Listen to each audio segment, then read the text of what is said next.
नमस्कार। प्रारब्ध पर आप सभी का स्वागत। मैं अवनीश, हमारे साथ हैं मंजरी जी। मंजरी जी, आपका बहुत-बहुत स्वागत। नमस्कार। नमस्कार, धन्यवाद। जी, दर्शकों, आज आपने अगर समाचार पढ़ा हो, टीवी देखा हो, तो आप सब तक ये खबर पहुँच गई होगी। इस समय ब्रेकिंग है, निशिकांत दुबे ने संसद में एक और धमाका किया और निशिकांत दुबे ने ये बताया कि 1965 भारत-पाकिस्तान युद्ध के बाद हमने जीती हुई जमीन में से सैकड़ों किलोमीटर, वो 800 कुछ किलोमीटर स्क्वायर किलोमीटर की बात कर रहे हैं, लेकिन ये आंकड़ा 900 स्क्वायर किलोमीटर का है। जबकि 1965 में 9000 स्क्वायर किलोमीटर जमीन उस पर पाकिस्तानी सेना काबिज हो गई थी। कहां? कच्छ के रण में। जी हां, गुजरात, कच्छ और कच्छ का रण। प्रधानमंत्री नरेंद्र मोदी, जिन्होंने कच्छ के रण को पर्यटन स्थल के रूप में तब्दील कर दिया, वहां कांग्रेस की सरकार रहते, ये सही है कि उस समय स्वर्गीय लाल बहादुर शास्त्री प्रधानमंत्री थे जब 65 की लड़ाई हुई। लेकिन 65 की लड़ाई में भी कांग्रेसी मानसिकता किस तरीके से पाकिस्तान को मोहब्बत करती थी, प्यार करती थी, ये हम आपको बताएंगे। और निशिकांत दुबे जी ने आज संसद में बोला है, लेकिन हमारे यहाँ के लोगों को ना जरा इधर-उधर से जब खबर आती है तो उस पर भरोसा ज्यादा होता है। मंजरी जी, निशिकांत जी ने जरूर बताया, लेकिन मैं आपको दिखाता हूं ये तस्वीर। इस तस्वीर में दर्शकों आप देखिए, इंदिरा गांधी हैं और उनके साथ कौन है? आसिफ अली जरदारी। ये भूतपूर्व राष्ट्रपति हैं पाकिस्तान के। जब नरेंद्र मोदी सरकार ने, मंजरी जी, 370 हटाया पाकिस्तान की संसद में, उस पर बात हुई और पाकिस्तान की संसद में बोलते हुए आसिफ अली जरदारी ने, दर्शक नीचे पढ़िए, पाकिस्तान के पूर्व राष्ट्रपति जरदारी ने दावा किया है कि भारत की पूर्व प्रधानमंत्री इंदिरा गांधी ने 1971 की जंग के बाद पाकिस्तान को सभी बंदी और कैदी और तो और हजारों एकड़ जमीन भी वापस की। ये हजारों एकड़ जमीन कहां से आती है? ये हजारों एकड़ जमीन 71 वाली नहीं है। ये हजारों एकड़ जमीन जब शास्त्री जी ने 65 की लड़ाई लड़ी और ताशकंद में समझौता हुआ, ताशकंद के बाद आप सबको पता है कि शास्त्री जी की मृत्यु हुई। और ये जो कच्छ के रण में जो वापस की गई जमीन, वो 1968, जी हां, 1968, जब श्रीमती इंदिरा गांधी भारत की प्रधानमंत्री हो गई थी, तब ये जमीन वापस की भारत ने पाकिस्तान को। क्यों वापस की, इस पर बात करेंगे और क्रमशः मैं आपको ऐसी सच्चाइयां बताऊंगा जो मीडिया में आज सांसद निशिकांत दुबे की वजह से जरूर चर्चा में है, लेकिन इसकी तह कहां तक जाती है। निशिकांत दुबे ने संसद में ये साक्ष्य डॉक्यूमेंट भी रखा है, लेकिन मैं आपको ये डॉक्यूमेंट भी दिखाऊंगा जिसमें और ज्यादा डिटेलिंग है। मंजरी जी, शुरुआत आपसे करते हैं, फिर मैं कांग्रेस के सारे कोड आपके सामने रखता जाऊंगा। जी मंजरी जी। देखिए, जब जरदारी आए थे उस समय भारतीय प्रेस और की ये हालत थी कि इनके साथ अ, पूरा लाव लश्कर आया था और इनके कपड़े वगैरह इन सब चीजों पे बहुत बात हो रही थी। अभी जब इंदिरा गांधी ने ये जमीन वापस की है तो ये जमीन जीती किसने थी? भवानी सिंह जी ने जीती थी 65 के युद्ध में। वो गए थे और 71 के युद्ध में भी जो जीती थी वो भी वापस की थी, भवानी सिंह जी गए थे एक जीप में 9 लोगों को लेकर के और काफी हद तक जीत आए थे। बाद में गायत्री देवी का जो गया खजाना लूटने की बात होती है, वो एक्चुअली भवानी सिंह जी की पत्नी थी। तो आप ये समझिए कि केवल लोग वापस नहीं किए 93,000, जमीन वापस नहीं की, अपने लोगों को लूटा, सजा दी, सैम मानेकशॉ को सजा दी, उनकी पेंशन बंद कर दी, वो आरोपी बंद कर दी। और जो सिख रेजिमेंट थी जिसने ये शौर्य का काम किया था, उस तक को जो है ये बैठा के रखते थे थाने में 65 के बाद से 71 के बाद से। और वो जो मतलब रणभाकुरे आपके, वो एक पेटी क्रिमिनल की तरीके से थानों में बैठा करते थे, जिसने सिखों में रोष भरा था। तभी जो है ये इंसर्जेंसी शुरू हुई थी पंजाब में, इसके पीछे पूरी तौर पे इंदिरा गांधी है, क्योंकि इंदिरा गांधी किसी भी तरीके से पाकिस्तान को कोई चोट नहीं पहुंचाना चाहती थी। कहते हैं कि भुट्टो आकर के इनके कदमों में लौट गए थे और इन्होंने भुट्टो पर ये कृपा करके शिमला समझौता किया था और उनके साथ बेनजीर आई थी, तो उनकी खूबसूरती की चर्चा, उनके सूटों की चर्चा, उनके बातचीत के लहजे की चर्चा और पाकीज़ा उनको कैसी लगी मूवी, इसकी चर्चा हो रही थी प्रेस में। ये जो हम अपनी जमीनें दे रहे थे, हम उस समय आराम से पीओके ले सकते थे, लेकिन हमने नहीं लिया। हम बहुत कुछ उस समय कर सकते थे। शास्त्री जी के समय तो सेना वापस लाहौर तक पहुंच गई थी, लाहौर दे दिया।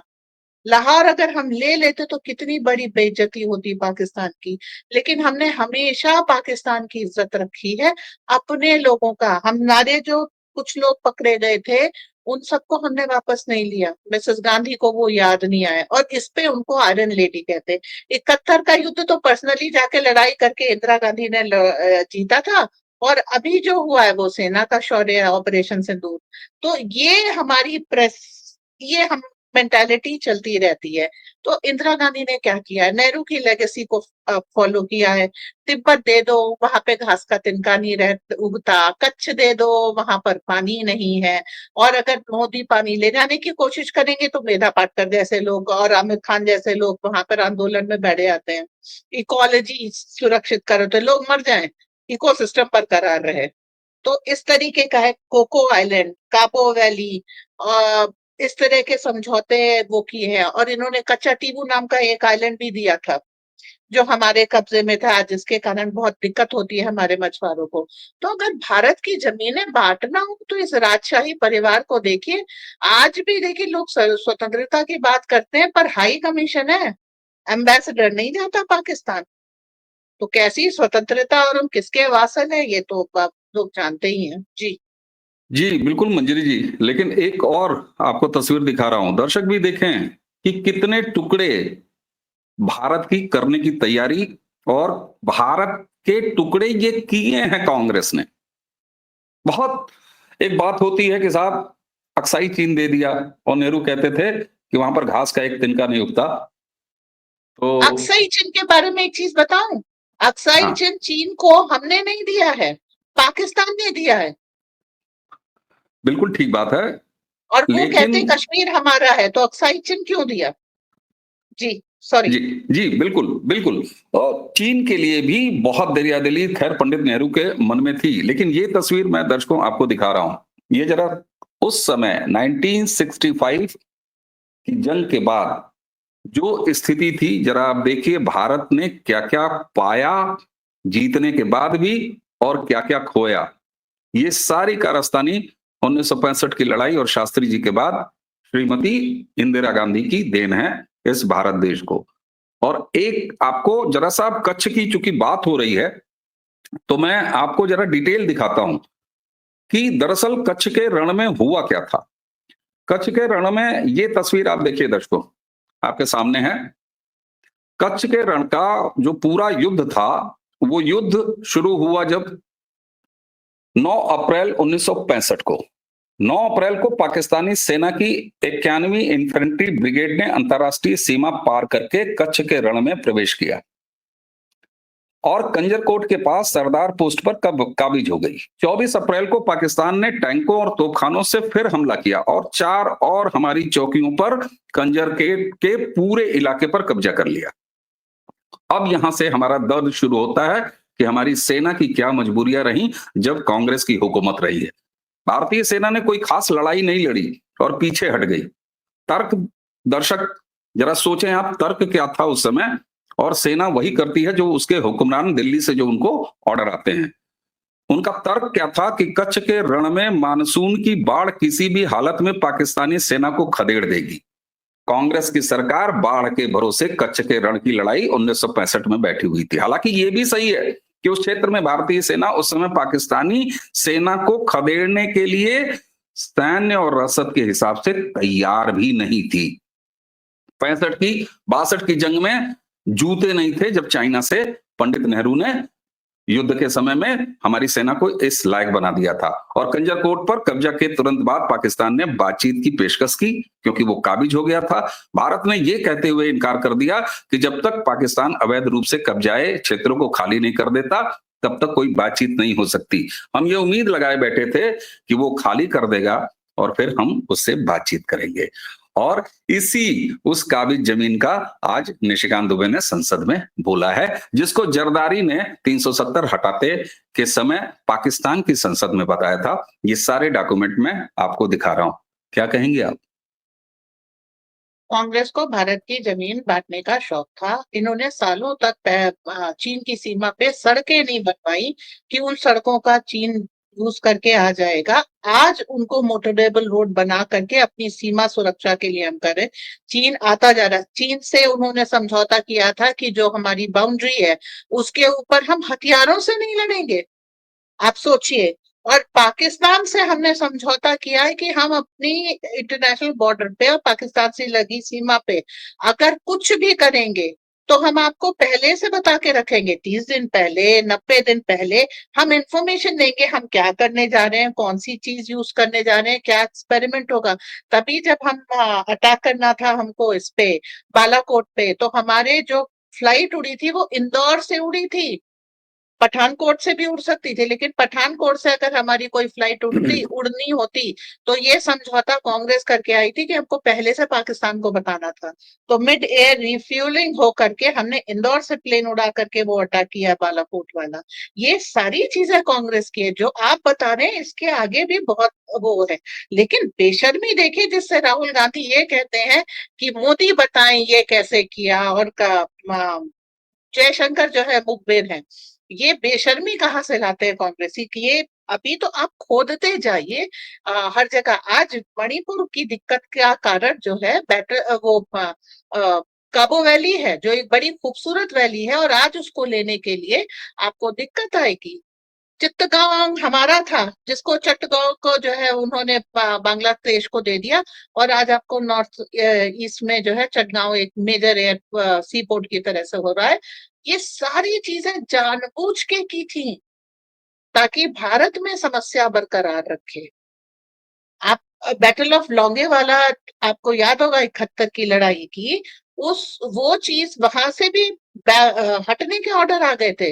वो तो लोगों ने अपने रिस्क पे लड़ी है लड़ाई कि ठीक है जो इंक्वायरी होगी वो देखी जाएगी, पहले मैं अपनी माँ बचा लूं, ये भूमि मेरी माँ है, मैं इसकी रक्षा कर लूं। तो आप ये समझिए कि जिस तरह के षड्यंत्र भारतीय सेना और भारत की जनता के खिलाफ कांग्रेस करती रही है, उस अभी तो 1% ही नहीं खुला है। इनके डॉक्यूमेंट खुलते जाएंगे और आपको इनके गुनाह पता लगते जाएंगे। ये बिल्कुल जो सही बात है। आज आप रोहिंग्या और रेफ्यूजी की समस्या देख रहे हैं, ये 71 में शुरू हुई थी, और हम लोगों ने 71 में टैक्स दिया है, रेफ्यूजी स्टैंप निकाले हैं, रेफ्यूजी टैक्स लगाया, और इनको वापस भेजना था, लेकिन इंदिरा गांधी को समझ में आ गया ये मेरा वोट बैंक है और इनको वापस नहीं भेजा गया। तब से हम पाल रहे हैं इनको, और आज ये विभीषिका बन चुका है। बिल्कुल। और दर्शकों, ये हिम्मत है निशिकांत दुबे की। ये ऐसा नहीं है कि कोई गुप्त डॉक्यूमेंट निशिकांत दुबे ने किया है। मैंने आपको बताया कि मैं प्रारब्ध पे ही मैं प्रयास करूंगा कि मेरी टीम खोजे। मैंने इस पर वीडियो भी किया है, इसी प्रारब्ध पर मेरा सिंगल वीडियो है। लेकिन आप सोचिए कि ये पाकिस्तान की संसद में खुद वहां का भूतपूर्व राष्ट्रपति जरदारी ये स्वीकार करता है, 71 की बात करता है, 65 की बात करता है। और आज आप याद कीजिए, पंडित नेहरू से लेके और इंदिरा तक कांग्रेसी सरकार, अगर शास्त्री जी के रहते वो जमीन हमने जीत ली तो इंदिरा ने वापस क्यों की? इंदिरा जैसी नाक वाली उनकी पोती बताएगी, 10 जनपद बताएगा।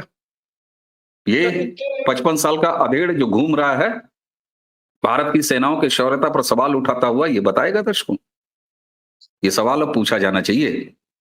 इनके आज नटवर सिंह हम ने कहा था। साधुवाद जी, आज हम धन्यवाद करते हैं कि कम से कम संसद में ये सारी चीजें ऑन रिकॉर्ड आ रही हैं। ये हमेशा हमेशा के लिए भारत की संसद की कार्रवाई में दर्ज हो जाएगा।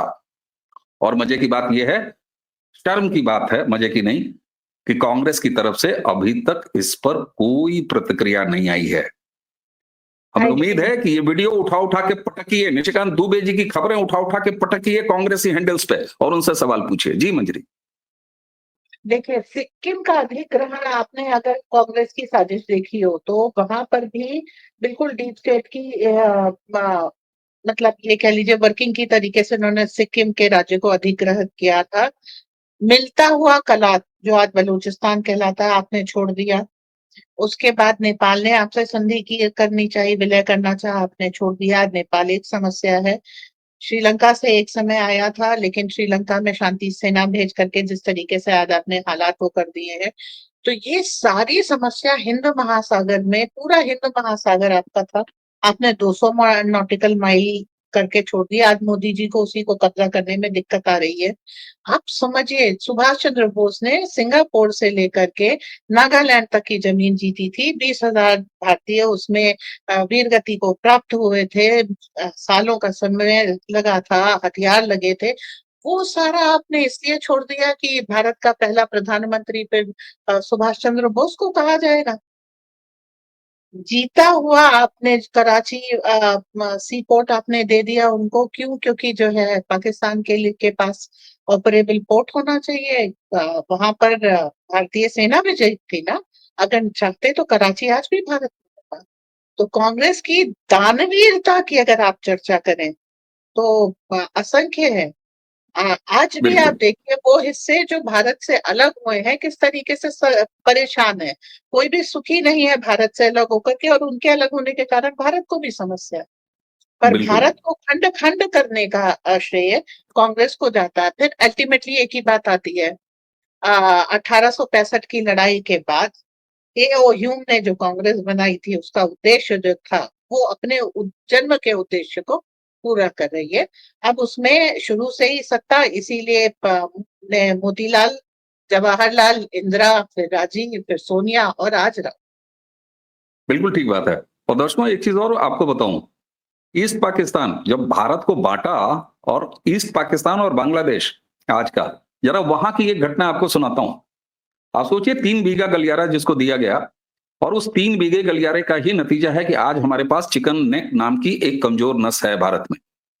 वहां पर कभी सड़क नहीं बनाई गई, सिलीगुड़ी कॉरिडोर अब बन रहा है वहां पे। और आप चौंक जाएंगे कि उस एरिया जहां हमारे सुकोई का बेस है आज के समय में, जहां हमारा मिराज का बेस है चाइना के लिए, चाइना के खिलाफ तैयारियों में, उससे केवल 10 किलोमीटर दूर बांग्लादेश की साइड में लाल मुनीर हाट नाम का एक एयरबेस, जिसकी जो रनवे है वो 10 किलोमीटर से ज्यादा का रनवे है। और 71 में जंग जीत लिया, जंग जीत लिया, जंग जीत लिया, हमने पाकिस्तान के 2 टुकड़े कर दिए, और हमारे लिए एक कोड केवल बॉर्डर से 10 किलोमीटर दूर, हमारे एयरबेस से 10 किलोमीटर दूर लाल मुनीर हाट एयरबेस, जहां यूनुस अब इनवाइट कर रहा है चाइना को कि आओ यहां पर तुम ऑपरेट करो। ये कोड पैदा करके गए हैं। एक तरफ तुमने जमीन खोई, दूसरी तरफ तुमने सो कॉल्ड, जब इंदिरा आयरन लेडी, अटल जी ने खुद अपने इंटरव्यू में कहा कि मैंने कभी आयरन लेडी नहीं कहा उस महिला को, लेकिन उसके बाद भी ये फरेब और तेल झूठ का बेचने वाले कांग्रेसी, और ये अधेड़ 55 साल का, इसको शर्म नहीं आती? इसका जवाब क्यों नहीं देता है कांग्रेसी इकोसिस्टम? इसका जवाब कब देगा? इसलिए दर्शकों, मैं कभी अपील नहीं करता, संकोची व्यक्ति हूं कि मेरे वीडियो उठाइए, शेयर करिए, लेकिन आज मैं कह रहा हूं कि चाहे निशिकांत दुबे का आरोप हो, चाहे प्रारब्ध का ये वीडियो हो, आपको ऐसे जितने भी लिंक मिलते हैं उनको उठा के सोशल मीडिया के कांग्रेसी हैंडल्स पर चेपिए, और चेप के पूछिए कि इस पर जवाब दो, ताकि इस अधेड़ को पता चले, इसकी मां को पता चले, और इसकी इंदिरा जैसी टेढ़ी नाक वाली पोती को पता चले कि भारत के तुमने कितने टुकड़े किए हैं। ये है असली भारत का टुकड़े टुकड़े गैंग। जी मंजरी जी। देखिए, एक तो वो आपको ब्लॉक कर देंगे, जो आपके लिए हर्ष की बात उसकी होगी। परवाह नहीं होनी चाहिए। दूसरा, बांग्लादेश के बारे में बता दूं, बहुत दिनों तक बांग्लादेश की फॉरेन पॉलिसी और डिफेंस हमारे पास रहा है, और उसके बावजूद कब हम हट गए और कब जो है वो सारी चीजें हमारे लिए परेशानी का सबब बन गई।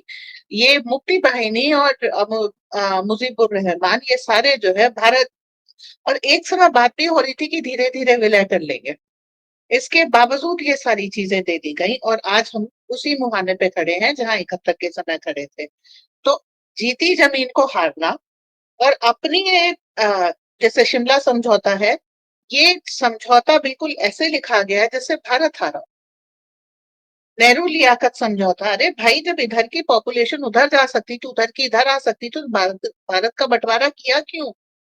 उसी का नतीजा कि हर घर से पाकिस्तानी बहुएं निकल रही हैं और पाकिस्तानी दामाद निकल रहे थे आपके यहाँ, जब मोदी सरकार ने कहा कि 48 घंटे में हमारी जमीन खाली करो, हमारे यहाँ से भाग के चले जाओ। ये दर्शकों, अभी इस पर लगातार चर्चाएं चलेंगी। एक छोटी सी चर्चा में हम इसको समाहित नहीं कर सकते क्योंकि हमारे पास इतने साक्ष्य हैं।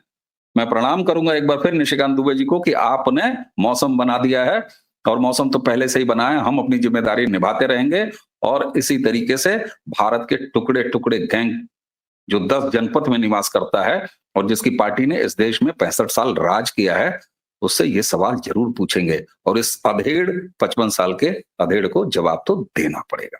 मंजरी जी, हमने चर्चा की सिर्फ शुरुआत की है क्योंकि मेरे पास इतने साक्ष्य और इतने प्रमाण है अपने दर्शकों को दिखाने के लिए कि ये वीडियो 2 घंटे का बन जाएगा।